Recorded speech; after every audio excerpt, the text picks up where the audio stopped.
I Oh can't believe no, Marat wasn't listening to Fall Out Boy before they debuted. he's actually my cousin. Heath, the Fallout Boy. Well, speaking of cousins, Oh, Cuz. Act 1, Scene 2, we've got a couple cousins. how do you read this? Tell me when you want me to come in. Yeah, I was just laughing at Marat said, how do you read this? And he's playing the one you can't read. Enter Capulet, Cammy Paris, and a serving man. But Montague is bound as well as I in penalty alike, and 'tis not hard, I think, for men so old as we to keep the peace.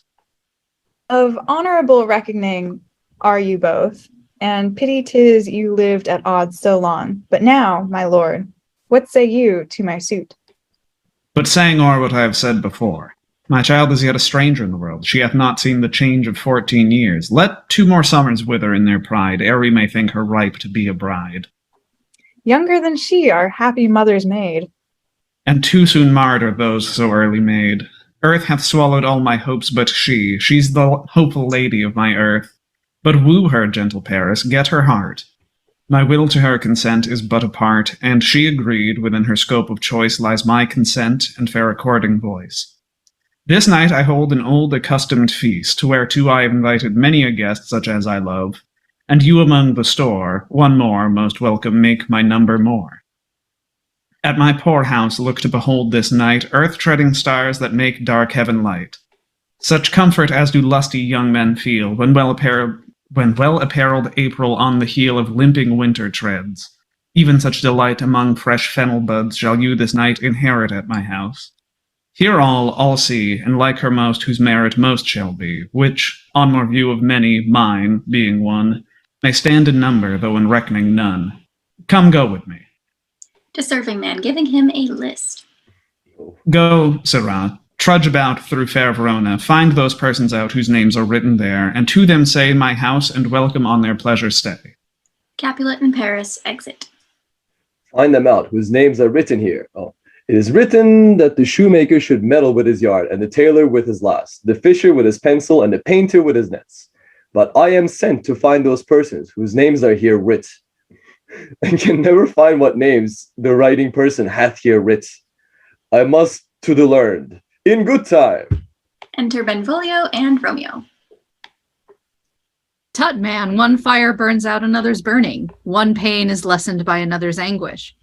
Turn giddy and be helped by backward turning. One desperate grief cures another's languish. Take thou some new infection to thy eye, and the rank poison of the old will die. Your plantain leaf is excellent for that. For what, I pray thee? For your broken shin. Why, Romeo, art thou mad? Not mad, but bound more than a madman is. Shut up in prison, kept without my food, whipped and tormented, and good even, good fellow. God, good evening. I pray, sir, can you read? I, mine own fortune and my misery.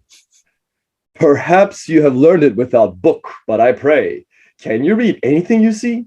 I, if I know the letters and the language. You say honestly. Rest you, Mary. Stay, fellow, I can read.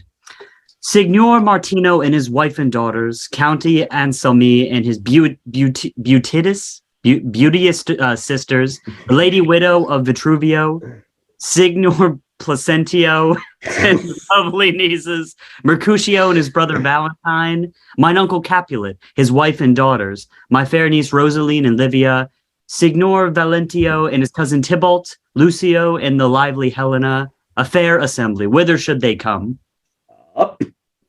Whither? To supper? To our house. Whose house? My master's. Indeed, I should have asked thee that before. Now, I'll tell you without asking. My master is the great rich Capulet, and if you be not of the house of Montagues, I pray come and crush a cup of wine. Rest you merry. He exits. At this same ancient feast of Capulet sups the fair Rosaline, whom thou so loves, with all the admired beauties of Verona. Go thither, and with an unattained eye compare her face with some that I shall sow, and I will make thee think thy swan a crow. When the devout religion of mine eye maintains such falsehood, then turn tears to fire. And these who, often drowned, could never die, transparent heretics, be burnt for liars. One fairer than my love, The all-seeing sun ne'er saw her match since first the world begun. Tut, you saw her fair, none else being by. Herself poised with herself in either eye.